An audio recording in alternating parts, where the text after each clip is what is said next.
Wakati Samia Suluhu Hassan akipiga marufuku usikilizwaji hadharani wa maoni ya wananchi mbalimbali waliokuwa wakiyatoa kwa tume aliyounda kwa ajili ya kukusanya maoni kufuatia yaliyojiri kuanzia Oktoba 29 huko Zanzibar jana, kuna makubwa yaliyotokea kama itakavyoelezwa katika makala hii.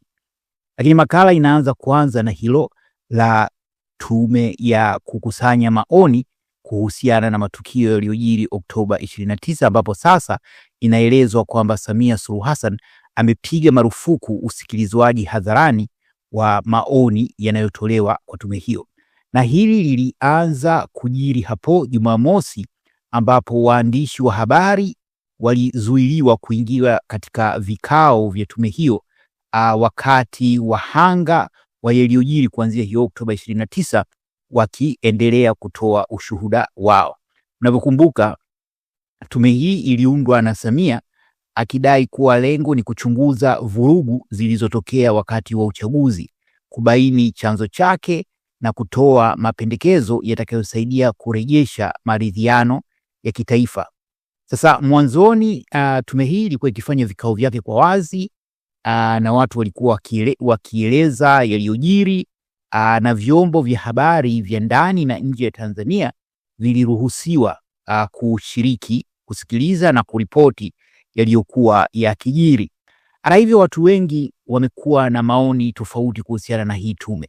Kwanza ni kutokana na ukweli kwamba yaliyojiri kuanzia Oktoba 29 yalitokana na amri ya Samia Suluhu Hassan mwenyewe. Yeye ndiyo aliyeruhusu askari wa jeshi la polisi pamoja na wale wa jeshi la wananchi wa Tanzania, lakini pia taarifa zinaeleza kuwa kulikuwa na vikosi vya mauaji kutoka idara ya usalama wa taifa na askari kutoka nje ya nchi ambao walishiriki kuwachinja maelfu ya Watanzania. Mpaka sasa hivi serikali ya Samia imegoma kutoa idadi rasmi ya watu waliouawa katika hayo matukio yaliyojiri kuanzia Oktoba 29, lakini kwa mujibu wa taarifa ambazo zimewasilishwa katika mahakama ya kimataifa ya uhalifu, inaelezwa kwamba idadi ya waliouawa inazidi watu 10,000. Japo serikali ya Samia kama nasema awali imekataa kutaja idadi rasmi ya waliouawa. Sasa katika vikao vya awali vya tume hiyo, waandishi wa habari walihudhuria bila vikwazo na wakiripoti shuhuda mbalimbali zilizokuwa zikitolewa na hao wananchi waliokuwa wamealikwa kutoa huo ushuhuda.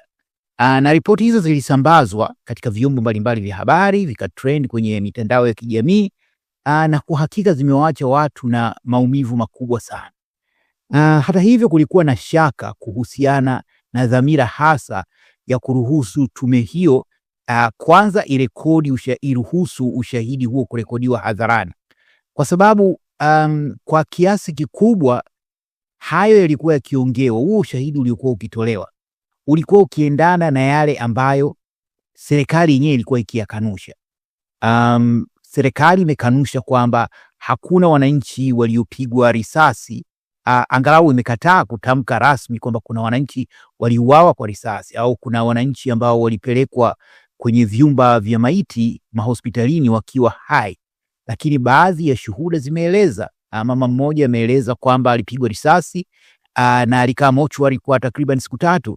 Ilikuwa bahati tu akasalimika kutoka akiwa hai. Na haya yanaendana na yale yaliyoelezwa na katibu mkuu wa Baraza la Maaskofu Katoliki Tanzania TEC, Padri Dr. Charles Kitima, ambaye alisema kulikuwa na wagonjwa majeruhi mbalimbali waliowasilishwa katika hospitali za kanisa Katoliki, lakini vyombo vya dola, askari kutoka jeshi la polisi na taasisi nyingine za dola ziliamuru kwamba wagonjwa hao watolewe maodini na kupelekwa kwenye vyumba vya kuhifadhia maiti. Lengo ni kwamba waende wakafie kule kwenye vyumba vya maiti.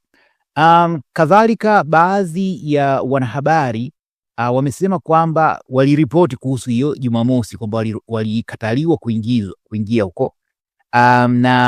Lakini Ijumaa, siku moja kabla hiyo, hao walioalikwa kutoa ushahidi walitoa maelezo yao kwa kina na pia taarifa walizotoa ziliripotiwa katika vyombo vya habari. Kwa hiyo Ijumaa na siku zilizopita wanahabari waliruhusiwa, lakini kwa mujibu wa taarifa zilizotolewa rasmi na gazeti la Mwananchi, zilieleza kwamba katika kikao kilichofanyika Januari 24, ni juzi hapo, huko Ubungo jijini Dar, waandishi wa habari hawakuruhusiwa kuingia katika ukumbi ambapo wananchi walikuwa wakitoa ushahidi.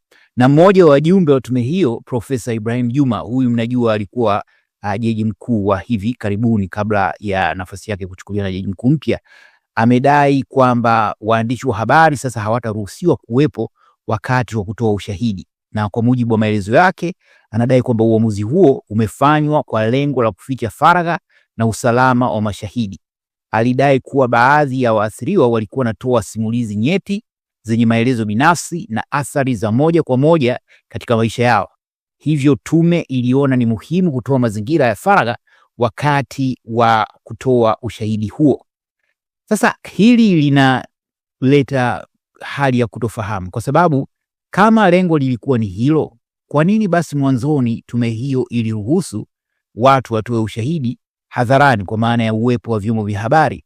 Kwa nini ghafla ibadili? Lakini hii sasa, kwa mujibu wa taarifa ambazo Jasusi TV imethibitishiwa, ni kwamba agizo la tume hii kutoruhusu ushahidi kutolewa hadharani limetolewa na Samia Suluhu Hassan mwenyewe, kwa sababu yale ambayo yamekuwa yakiongewa na wananchi yamepelekea kutonesha vidonda ambavyo taratibu pengine vilikuwa vinaanza kusahaulika. Sio kama vimepona, kwa sababu haviwezi kupona, lakini kwa kiasi fulani vilikuwa vimeanza kusahaulika. Na shuhuda ambazo zimetolewa kwa kweli zinatisha, zinaeleza makubwa yaliyojiri, maovu, unyama mkubwa uliofanyika, kama maelezo ya huyo mama ambaye anadai kuwa baada ya kupigwa risasi aliwekwa katika chumba cha maiti akiwa hai, lakini kwa bahati nzuri akaweza kusalimika. Mwingine ameeleza kuhusu mumewe kupigwa risasi, lakini hospitali zikabadili maelezo kudai kuwa amefariki kwa maradhi mengine, japo kilichomuua ni hizo risasi za askari wa jeshi la polisi. Kwa hiyo kutokana na hali hiyo, Samia ameamua kuiamuru tume hiyo kutosikiliza maoni hayo hadharani. Lakini ifahamike kwamba lengo la tume hii sio kutafuta ukweli. Kama nilisema awali, aliyesababisha haya anajulikana. Yote yalifanyika kwa amri ya Samia Suluhu Hassan mwenyewe. Na hata kama tume hiyo itakuja kugundua ukweli, hakuna uwezekano wa hatua zozote kuchukuliwa dhidi ya aliyeiteua. Na kibaya zaidi ni kwamba muundo wenyewe wa tume ni wa watu ambao wana maslahi ya serikalini. Aidha ni kuna jaji mkuu huyu wa zamani, ama jaji wakuu wa zamani wawili, lakini pia kuna mabalozi na watu wengine ambao kwa hakika wana maslahi katika ile tume, kwa sababu kimsingi ni watumishi wa zamani wa serikali, ikiwa ni pamoja na waziri wa ulinzi wa hivi karibuni Stergomena na Tax, ambaye jeshi la wananchi lilishiriki katika uchinjaji wa watu. Kwa hiyo hakustahili kuwa mjumbe wa hiyo tume, lakini mpaka sasa hivi ni mjumbe wa tume hiyo. Kwa hiyo kimsingi tume hiyo haina uhalali, na hata hao wananchi ambao wanajitokeza kutoa wanahatarisha maisha yao, kwa sababu baadhi ya taarifa ambazo Jasusi TV haijaweza kuthibitisha zinaeleza kwamba baadhi ya waliotoa ushahidi wamechukuliwa na wasiojulikana. Jasusi TV inaendelea kufuatilia kuhusu. Wakati hayo yakijiri, huko Zanzibar jana kulikuwa na kikao cha CCM. Sasa kwa kifupi tu, yaliyojiri huko ni pamoja na kuteuliwa kwa Paul Makonda Bashite. Huyu ameteuliwa kuwa mjumbe wa halmashauri kuu ya CCM. Kwa mujibu wa wajuzi wa mambo ndani ya CCM, wanasema kwamba uteuzi huu ni wa kimkakati.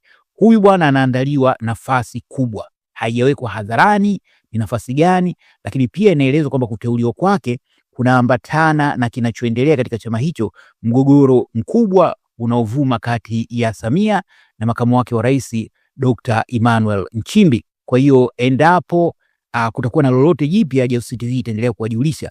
Lakini pia kuna watu kadhaa wameteuliwa katika hiyo halmashauri kuu ya taifa, na kwa mujibu wa maelezo takriban wote walioteuliwa ni watu wenye ukaribu na Samia Suluhu Hassan. Kwa hiyo anajiimarisha ndani ya chama, hasa katika huo unaoelezwa kuwa ni mgogoro mkubwa unaoendelea kati yake na Dr. Nchimbi. Mustakabali wa mgogoro huu utakuwaje? Kwa hakika ni vigumu kuelewa, kwa sababu inavyofahamika ni kwamba Nchimbi ameingia katika nafasi hiyo kwa chapuo lililopigwa na Jakaya Mrisho Kikwete. Na mnavyojua Jakaya Mrisho Kikwete amekuwa ni kama mentor wa Samia katika mengi yanayoendelea. Sasa wawili hao watanegotiate vipi kuhusu hilo? Jasusi TV itaendelea kufahamisha. Una maoni gani kuhusu haya yaliyojiri? Karibu utoe maoni hapo chini kwenye comment. Asanteni na kwaherini.